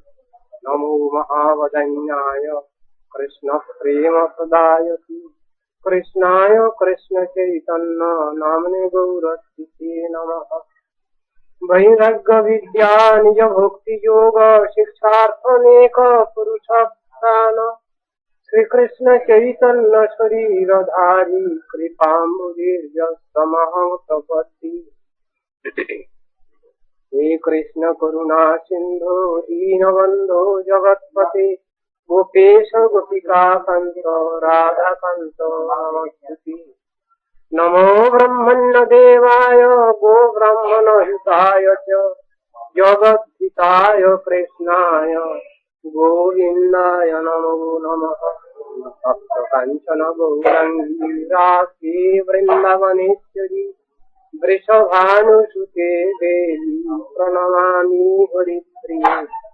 वृन्दायै तुलसीदेव्यै प्रियायै केशवस्य च कृष्ण भक्ति प्रदे देवी सत्यवत्यै नमो नमः। नारायणं नमस्कृत्य नरं चैव नरोत्तमं देवीं सरस्वतीं व्यासं ततो जयमुदीरये। समाधिदेवं करुणानिदानं कमालवर्णं सुहितावतारम् अपार संसार समुद्र सेतु भजामहे भागवतस्य रूपम्। वाञ्छाकल्पतरुभ्यश्च कृपा सिन्धुभ्यैव च पतितानां पावनेभ्यो वैष्णवेभ्यो नमो नमः। हरे कृष्ण कृष्ण कृष्ण हरे हरे हरे राम राम राम हरे हरे। श्रीमद् भागवत एकादश स्कंध तृतीय अध्याय आलोचना करছি। प्रसंग निनी नवयोगेन्द्र संवाद। गौतानंद এখানে প্রশ্ন হয়েছে, সেই প্রশ্নেরই উত্তর দিয়ে যাচ্ছেন নবযোগেন্দ্রের অন্যতম প্রৌদ্ধ নিমিরাজের সভায় এই 9 জন ঋষি উপস্থিত হয়েছিলেন। নিমিরাজ যার যোগ্য সব কাজ বন্ধ করে দিয়ে 9 জন ঋষির কাছে তিনি 9টি প্রশ্ন করেছেন। যার যোগ্য সব বন্ধ থাক, আপনারা এসেছেন, আজ আমার কিছু সংশয় প্রশ্ন কিছু আছে, এই প্রশ্নের সমাধান করে নেব আমি আজ। তাই তিনি 9 জন ঋষির কাছে 9টি প্রশ্ন করেছেন। এক একজন ঋষি এক একটা প্রশ্নের উত্তর দিয়েছে। তারই মধ্যে চতুর্থ ঋষি, প্রবুদ্ধ ঋষি, তার কাছে যে প্রশ্ন করেছেন সেই প্রশ্নেরই উত্তর চলছে। শ্রদ্ধাং ভাগবতে শাস্ত্রে অনিন্দম অন্যত্র চাপি মনোবাক কর্মদণ্ডং চ সত্যং সমদমাবতি। ভাগবত ধর্ম বর্ণনা বিষয়ে প্রবুদ্ধ ঋষি বলছেন, ভগবত বিষয়ক শাস্ত্রে সব সময় শ্রদ্ধা রাখতে হবে। অন্যান্য শাস্ত্রে অনিন্দা, মন, বাক্য এবং কর্মের সংযম, সত্য এবং সম ও দম অভ্যাস করতে। অনেকগুলো কথা এর মধ্যে বলছেন। ভগবানের নাম, রূপ, গুণ, লীলা কথা যে শাস্ত্রে বর্ণিত হয়েছে সেই শাস্ত্রের প্রতি সব সময় শ্রদ্ধা রাখতে হবে এবং সেই শাস্ত্র সমূহই আমাদের সব সময় আলোচনা এবং অনুশীলন করতে হবে। এটা ভাগবত ধর্মের একটা বিশেষ বিধান সনাতন ধর্মের। অন্যান্য শাস্ত্রে অনিন্দা, যাতে ভগবানের নাম, রূপ, গুণ, লীলা কথা বর্ণিত হয়নি এমন যেসব পুস্তকাদি, সেগুলোকেও তুমি নিন্দা করবে। কেন? এই নিন্দা না করার কথা কেন বলছে? ভালো জিনিসকে শ্রদ্ধা করতে হবে, সমাদর করতে হবে, খারাপ জিনিসটাকে ছাড়তে হবে। এই দুটো বিষয়ই আমাদের শাস্ত্রে বিশেষভাবে উপদেশ রয়েছে। শ্রীমদ ভাগবতে বলছেন, তত দুঃসঙ্গম সৃজ্য সৎসু সজ্জিত বুদ্ধিমান। দুঃসঙ্গ পরিত্যাগ করো, সৎসঙ্গ সাধু সঙ্গ গ্রহণ করো। একটা নেগেটিভ সাইডের কথা যেটা বর্জন করতে হবে, ছাড়তে হবে। ভক্তি বিরোধী ভাব আমাদের পরিত্যাগ করতে হবে, আর ভক্তি অনুকূল যে ভাব সেই ভাবই আমাদের গ্রহণ করতে হবে। এই কথাই শাস্ত্রের সব জায়গায় লেখা আছে। তাই এখানে বলছেন, সনাতন ধর্ম, ভাগবত ধর্ম, আত্মধর্ম যারা যাজন করবেন, যারা অনুশীলন করবেন, যারা অভ্যাস করবেন, তাদের পক্ষে ভগবত বিষয়ক শাস্ত্রে শ্রদ্ধা রাখতে হবে। শাস্ত্র কাকে বলা হয়? এরই মধ্যে একদিন কিছুটা বলা হয়েছে। শাস্ত্র মানে শাসন বাক্য। প্রাণ প্রত্যয় করে শাস্ত্র শব্দ নিষ্পন্ন হয়েছে, মানে শাসন বাক্য। কার শাসন বাক্য? ত্রিভুবন যার বাক্য মান্য করে, এই ভগবানের বাক্য। ইন্দ্র, চন্দ্র, বায়ু, বরুণ সমস্ত দেবতা সবাই যার শাসন মেনে নেন, সবাই যার উপদেশ নির্দেশ মেনে নেন। যদ্বিধেতি স্বয়ং ভয়ম, মৃত্যু যার ভয়ে ভীত, সেই সর্বোপরি গার্জিয়ান, অভিভাবক ভগবান। তার কথা সবাই মেনে নিচ্ছেন, আমাদেরও মেনে নিতে হবে। এবং তার সেই উপদেশ নির্দেশ যদি আমরা আমাদের নিজেদের জীবনে আলোচনা করি, সেই সব উপদেশ নির্দেশ যদি আমরা জীবনে পালন করে যদি আমরা জীবনে প্রতিষ্ঠিত হতে পারি, তাহলে আমাদের জীবন সফল, জীবন ধন্য। এই কথা বলছে। অন্যান্য পুস্তকাদিতে অনিন্দা, এটা কিরকম? তার ব্যাখ্যা রয়েছে। ভগবানের কথা যার মধ্যে আছে সেটা আলোচনা করলে, অনুশীলন করলে আমাদের কল্যাণ। কিন্তু ভগবত কথা যার মধ্যে নাই, ভগবানের মহিমা মাহাত্ম্য যে গ্রন্থে কীর্তিত হয়নি, সেটা আলোচনা করলে বেশি সুবিধা নাই। এরই ভিতরে একদিন আলোচনা হয়েছে এর আগে, যেখানে দেখাচ্ছেন মানুষের সংসারে কর্মাচরণ করতে গিয়ে সাধারণত কাম্যকর্মেই করে, তার ফলটা হলো ক্ষয়িষ্ণু, ধ্বংসশীল, তাৎকালিক। তাকে বলে নৈমিত্তিক কর্ম। আর কতগুলো কর্ম আছে তাকে বলে নিত্যকর্ম, নিত্যকর্ম পদ্ধতি বা নিত্যকর্ম। এই নিত্যকর্মের যারা অনুষ্ঠান করেন তারাই হলেন সংসারে সব থেকে বুদ্ধিমান বুদ্ধিমান। সেই কথাটা বলছেন। নিত্যকর্ম মানেই হলো আত্মা সম্পর্কীয়, পরমাত্মা সম্পর্কীয়, ভগবত সম্পর্কীয়, ভক্তি সম্পর্কীয়, তাকে বলা হয়েছে নিত্যকর্ম। তো এখানে তাই বলছেন নিন্দা আর স্তুতি এই দুটো শব্দ পরস্পর বিরুদ্ধ শব্দ, কিন্তু সাধারণ মানুষ আমরা যাদের তত্ত্বজ্ঞান নাই, যাদের তত্ত্ব দর্শন তত্ত্ব সিদ্ধান্ত জানা নাই, তারা কি করবেন?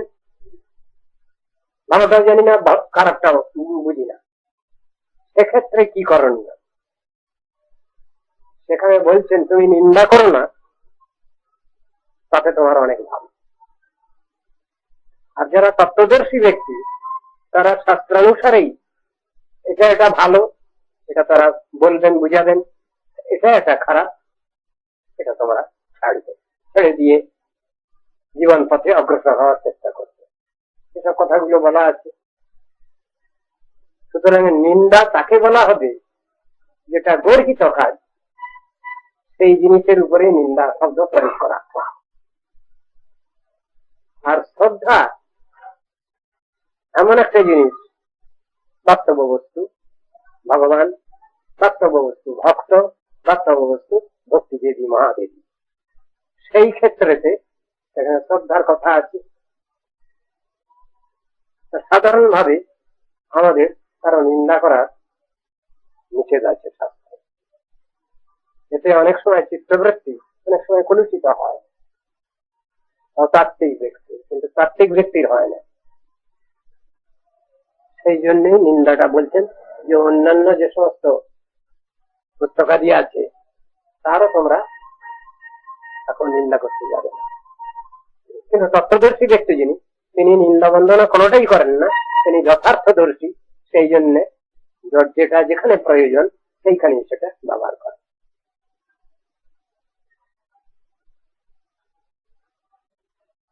মন, বাক্য এবং কর্মের সংযম, তিনটে জিনিস বলছেন।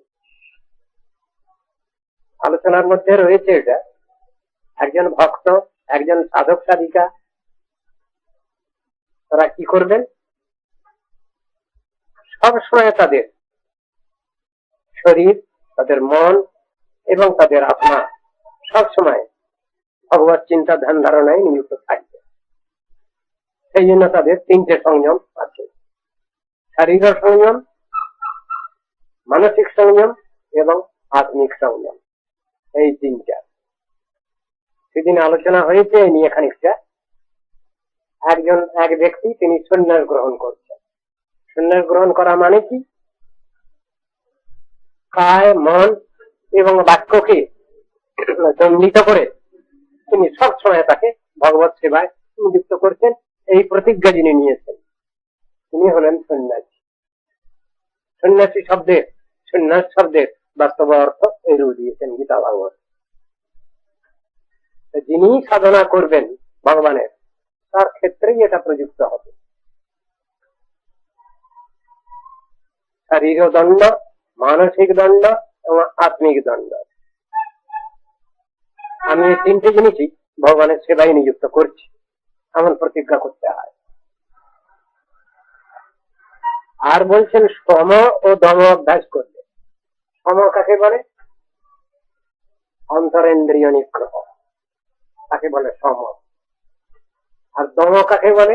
বাহ্যেন্দ্রিয় নিগ্রহ। একটা লোক এমন কাজ করছে যাতে ক্রোধ হওয়ার খুবই সম্ভাবনা এবং ক্রোধ হতেই পারে, সেক্ষেত্রে তথাপি শাস্ত্র বলছেন তুমি তার প্রতি ক্রোধ প্রকাশ করো না। তাকে যদি জিনিসটা বুঝিয়ে দিতে পারো তাহলে সব থেকে ভালো। আর যদি ক্রোধ প্রকাশ করতে হয় তাহলে তাকে জিনিসটা বুঝিয়ে দিতে হবে। এই জন্য এই কারণে তোমার প্রতি ক্রোধ প্রকাশ করা হচ্ছে, তাকে বুঝিয়ে দিতে হবে। একটা ছেলে অন্যায় করছে, একটা মেয়ে অন্যায় করছে, গার্জিয়ান, অভিভাবক, অভিভাবিকা তারা যদি সেই জিনিসটা বুঝিয়ে না দেন তাকে, তাহলে তার কল্যাণ হয় না, আর তার থেকে তাকে প্রতিনিবৃত্ত করা যায় না। এই জন্যই এরকম উপদেশটা আছে। আমি কারো প্রতি ক্রোধ প্রকাশ করতে পারি, রাগ করতে পারি, মান অভিমান করতে পারি, কিন্তু কেন করছি এটা তাকে বুঝিয়ে দিতে হবে। তা না হলে ও ক্রোধের মানে নেই, ও কোন ক্রোধের কোন অর্থ হয় না। আমাদের যে 6 ঋতু আছে, কাম, ক্রোধ, লোভ, মোহ, মদ, মাৎসর্য, এই 6টা সত্যিই শত্রু আমাদের। তার ভিতরে সাধু মহাজনগণ বলছেন এর 2টো সাইড আছে, এইগুলোকে ভালোর দিকেও লাগানো যায়, 5টাকে লাগানো গেছে, একটাকে বাদ দেওয়া হবে। কাম মানে কামনা বাসনা, সবকিছু ভগবত সেবায় নিযুক্ত করবো আমি, এই প্রতিজ্ঞা, ভালো কথা। ক্রোধ, আমার ব্যক্তিগত স্বার্থে আমি ক্রোধ প্রকাশ করবো না, কিন্তু যদি কেউ ভগবানকে অস্বীকার করে, যদি কেউ ভগবত ভক্তকে অস্বীকার করে, তাহলে সেখানে ক্রোধ প্রকাশের কথা আছে, তাকেও বুঝিয়ে দিতে হবে। এই কারণে তোমার প্রতি ক্রোধ প্রকাশ করা হবে। তুমি যে অন্যায় করছো, এই অন্যায় করা উচিত। অন্যায় যে করে আর অন্যায় যে সহে তব অভিশাপ তাহে তৃণ সমতাহে। সুতরাং আমি অন্যায়কে সহ্যও করবো না, আমি বরদাস্ত করবো না, আবার আমি নিজেও করবো না। ঠিক এই প্রতিজ্ঞা রাখতে হবে তাকে। এখানে সেই জিনিসটা ব্যাখ্যা করছে। কাম, ক্রোধ, লোভ, মোহ, মদ, মাৎসর্য, এই 6টার মধ্যে 5টাকে নিযুক্ত করা যাচ্ছে ভগবত সেবায়, কিন্তু মাৎসর্য জিনিসটাকে ভালো দিকে লাগানো যায় না, ওটা সর্বৈব খারাপ। 5টাকে লাগানো হয় ভগবত সেবায়।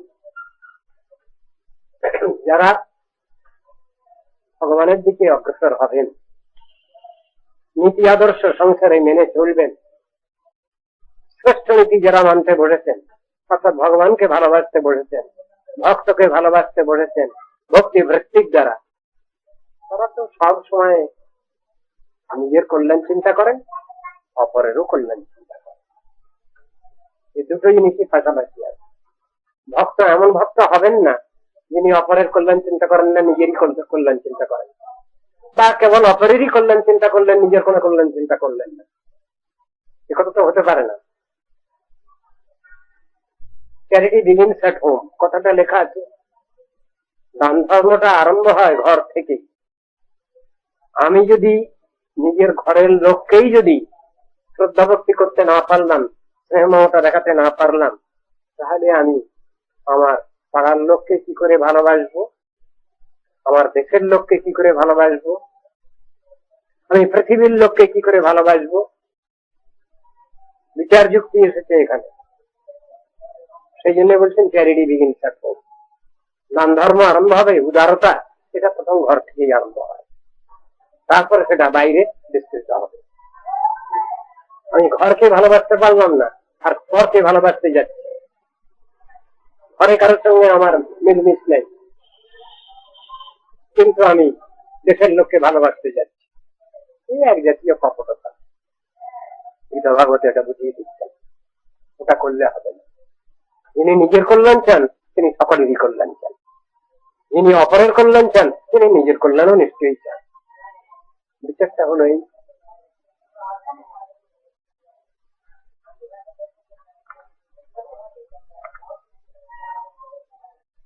শ্রবণং কীর্তনং ধ্যানং হরের অদ্ভুত কর্মণ জন্ম কর্ম গুণানাঞ্চ তদর্থে অখিল চেষ্টিতম।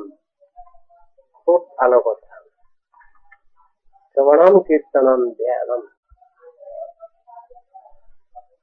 যদি আমি ভগবত কথা কিছু শ্রবণ করি তাহলে ওটা কীর্তন করবার অধিকার আমার আছে। আর আমার যদি শ্রবণই হয়নি তাহলে আমি কীর্তন করবো কি করে? সুতরাং একজন কীর্তনকারী তিনি নিশ্চয়ই পূর্বে অনেক কিছু শ্রবণ করেছেন, জেনেছেন, বুঝেছেন, তাহলে কীর্তন করবার অধিকার নেই।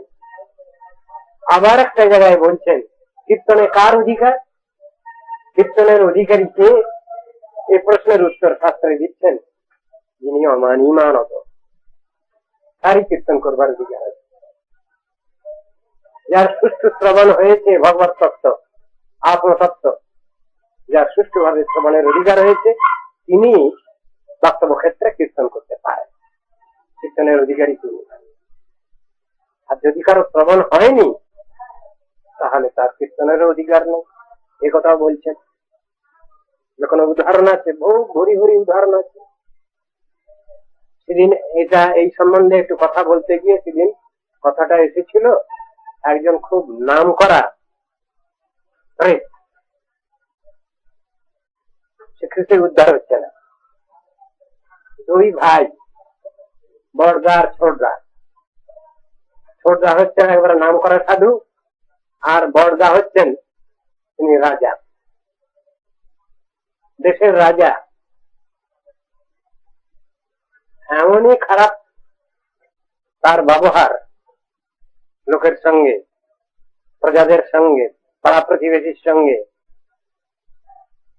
শেষকালে তাকে বধ করে সে রাজবাড়ির সেন্ট্রাল হলেই তাকে পুঁতে দিয়েছিল। সে এমন প্রেত হয়েছে যে প্রেতের উদ্ধারের কোন সম্ভাবনা নেই। দাদার ওই রকম ধরনের দুর্ব্যবহার প্রজাগণের প্রতি, দেশের প্রতি, সকলের প্রতি দেখে ছোট ভাই গোকর্ণ তিনি রাজ্য ছেড়ে চলে গেলেন,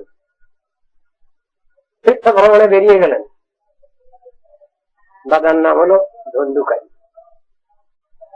30 বছর পর হঠাৎ গোকর্ণের ইচ্ছা হলো যে যাই একবার দেশে দেখে আসি। তিনি দেশে রাজবাড়িতে প্রবেশ করছেন। সন্ধ্যা হব হব এমন অবস্থা। তাকে আহ্বান করছে কতগুলো লোক, কিন্তু যে লোকগুলো অভ্যর্থনা জানাচ্ছে সেগুলো কিন্তু একটাও মানুষ না। যারা যারা অভ্যর্থনা জানাচ্ছেন গোকর্ণকে, এরা একটাও সাধারণ মানুষ নয়, এরা সবই প্রেতাত্মা। তার মধ্যে গোকর্ণের দাদাও আছে প্রেত রূপে। এসো ভাই, এসো ভাই। গোকর্ণ সবই বুঝলেন। তিনি গিয়ে তার পোটলা পোটলি সব রাখলেন সেন্ট্রাল হলে।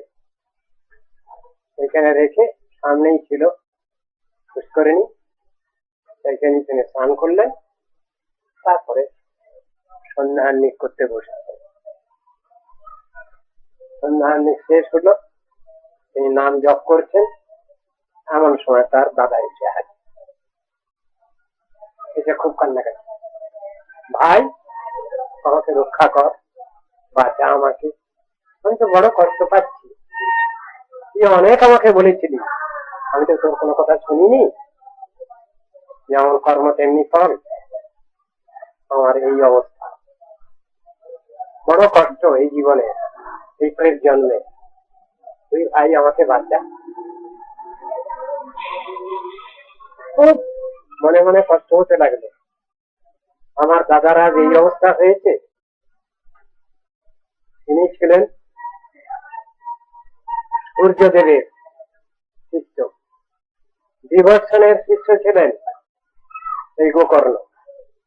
বিভৎসন হলেন পরম বৈষ্ণব।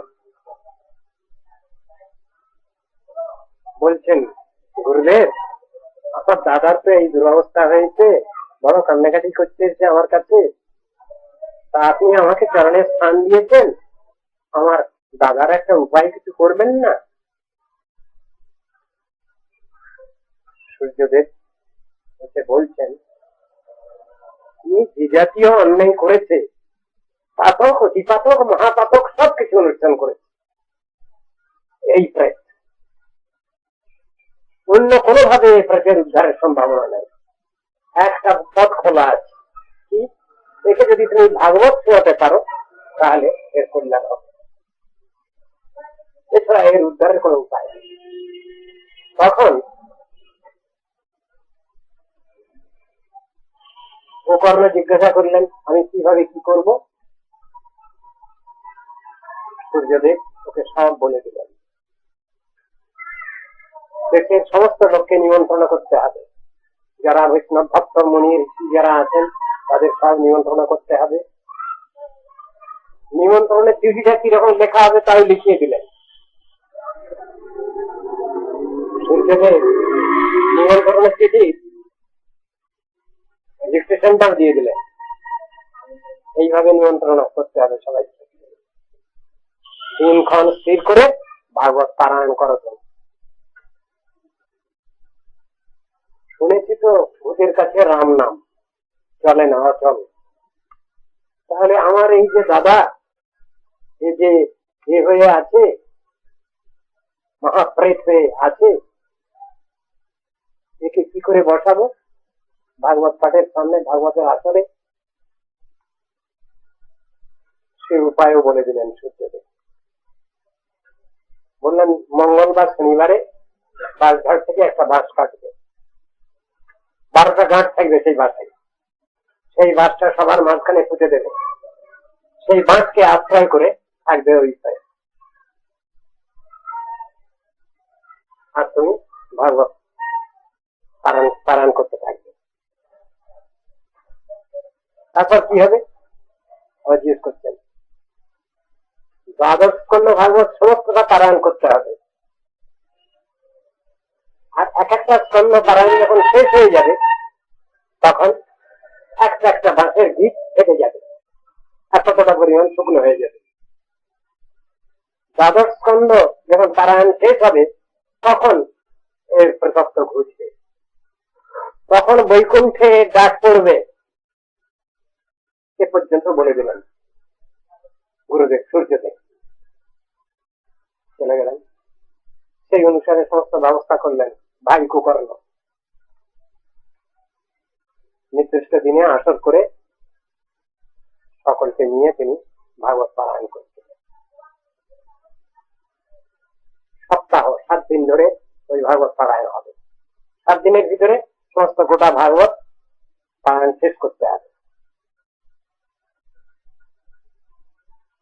বহু মুনি ঋষি বসে আছেন, বহু শ্রদ্ধালু ভক্ত বসে আছেন, রাজা মহারাজা বহু বসে আছেন, সবাই নিমন্ত্রিত হয়ে এসেছেন সে সবাই।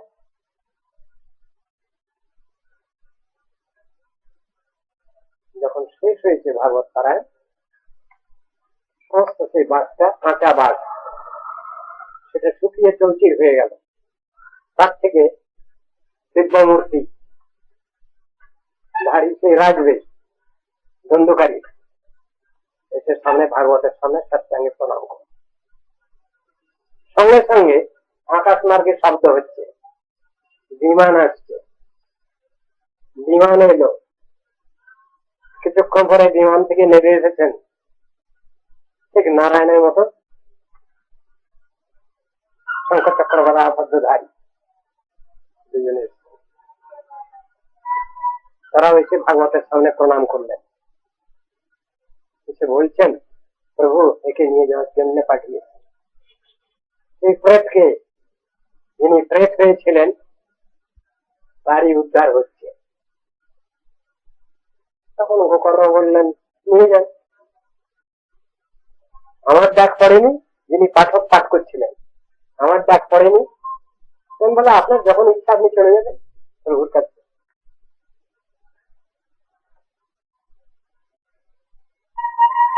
যখন একে নিয়ে চলে গেল, যখন বিষ্ণুদূত, এখানে যারা শ্রোতা বসেছিলেন এরা সবাই বললেন আমরা তো ভাগবত পাঠ শুনলাম, আর এই প্রেত তো ভাগবত পাঠ শুনলো, তো ভগবান কিরকম এক চোখ, আমাদের জন্য তো কোনো ব্যবস্থা করলেন না তিনি, এই প্রেতের জন্যই শুধু বিমান পাঠিয়েছেন আর এই প্রেতকেই নিয়ে চলে গেলেন। গোকর্ণ বললেন আপনারা ভুল করছেন, ভগবান এক চোখ নন, তিনি অত্যন্ত নিরপেক্ষ। আমরা কি দোষ করলাম? তারা সব বলছেন। মুখররা বললেন যে আপনাদের শ্রবণ ঠিক হয়নি, আপনাদের শ্রবণ ঠিক হয়নি, এই জন্যই ভগবান আপনাদের জন্য বিমান পাঠাননি। শ্রবণ কাকে বলে? ওই সেখানে আরম্ভ হয়েছে। শ্রবণ না হলে যে কীর্তন হয় না, কীর্তনের অধিকার আছে না, সেই জিনিসটাই ওখানে ব্যাখ্যা। আপনাদের শ্রবণ হয়নি। শ্রবণ কাকে বলে? তখন বললেন শ্রবণ মানেই মনন নিদিধ্যাসন, ওর সঙ্গে ওটা প্র্যাকটিক্যাল। শ্রবণ হলেই সেখানে তার পরবর্তী স্টেজটা এসে যাবে। আপনারা শুনেছেন বটে, কিন্তু ভিতরে নিতে পারেননি, রাখতে পারেননি। মনন নিদিধ্যাসন হয়নি মানে হজম হয়নি ওটা। সেদিনে শ্রবণের কথা আলোচনা করতে গিয়েই মেরিটের কথা এসেছিল, এখানে সেটা আমি বলছি না। 3 রকম মেরিটের লোক এই জগতে আছে। এক জাতীয় লোক আছেন যারা কথা শোনা মাত্রই সেটা মনে রাখতে পারে, আর ভুল বলেন না তারা। এই জাতীয় শ্রোতা তারা হচ্ছেন জাতিস্বর, এদের বলা হবে জাতিস্বর বলা হয়। এই একটা গ্রুপ মানুষের মধ্যে, ফার্স্ট গ্রুপ, কথা শুনলে আর ভুলবে না। এবং এমন ধরনের তাদের স্মৃতি শক্তি, পূর্ব জন্মে কি কি ঘটনা হয়েছে তাও তারা বলে দেবে। দ্বিতীয় স্টেজের মেরিটের লোক হচ্ছেন বারবার অভ্যাস করছেন, পড়াশোনা করছেন, তারপরে সেটা আর ভুলছেন। সেকেন্ড গ্রুপ মেরিটওয়ালা। আর থার্ড গ্রুপের মেরিটওয়ালা লোক হচ্ছেন যাদের এই এক কান দিয়ে ঢুকলো আর এক কান দিয়ে বেরিয়ে গেল, মন থাকে না কিছু। এটা প্রমাণ করে দেখালেন বিক্রমাদিত্যের সভায়। একটা দৈত্য দানব, সে ওই রকম মরার খুঁড়ি একটা নিয়ে এসেছিল। বিক্রমাদিত্য রাজাকে বলেছিল, বলুন রাজা, আমি যার খুঁড়িটা নিয়ে এসেছি এই লোকটা পণ্ডিত ছিল না মূর্খ ছিল, বলুন। যদি উত্তর ঠিক হয় তাহলে আপনার এখানে চিরদিন আমি কোরবানি করবো, আর যদি উত্তর ঠিক না হয় তাহলে সব ভেঙে ঘুরে দিয়ে সব লন্ডভন্ড করে দিয়ে যাও। কালিদাস উত্তর দিয়েছিলেন, বেঁচে গেলেন বিক্রমাদিত্য। সেখানেই বর্ণনা রয়েছে এই সংসারে যত মানুষ আছে, আমরা আছি, সবাই 3 রকম মেরিটের লোক। ফার্স্ট গ্রুপ হচ্ছে কথা শুনবার সঙ্গে সঙ্গে মনে রাখা, আর ভুলবে না কখনো। এদের বলা হয় চিরা, শব্দ কর্ণে প্রবেশ করে এগে কিন্তু ছাই দিয়ে দিল, আর ভুলবে না। সেকেন্ড গ্রুপ যারা বারবার অভ্যাস করে জিনিসটা আয়ত্ত করছে, তাদের বলা হলো চিরা। আর থার্ড গ্রুপ হচ্ছে মূর্খের দল, মানে কানে ঢুকলো করে বেরিয়ে চলে গেল, ভিতরে নিল না সেটা। ওই যে বর্ণনা আছে, কানের ভিতর দিয়া মরমে পশিল গো, আকুল করিল মোর প্রাণ, বা আকুল করিল মন প্রাণ, সেই জিনিসটা হচ্ছে না, ওখানে প্র্যাকটিক্যাল হচ্ছে না। এখানে ভাগবত শ্রোতার মধ্যে ওই জিনিস হয়ে গেল।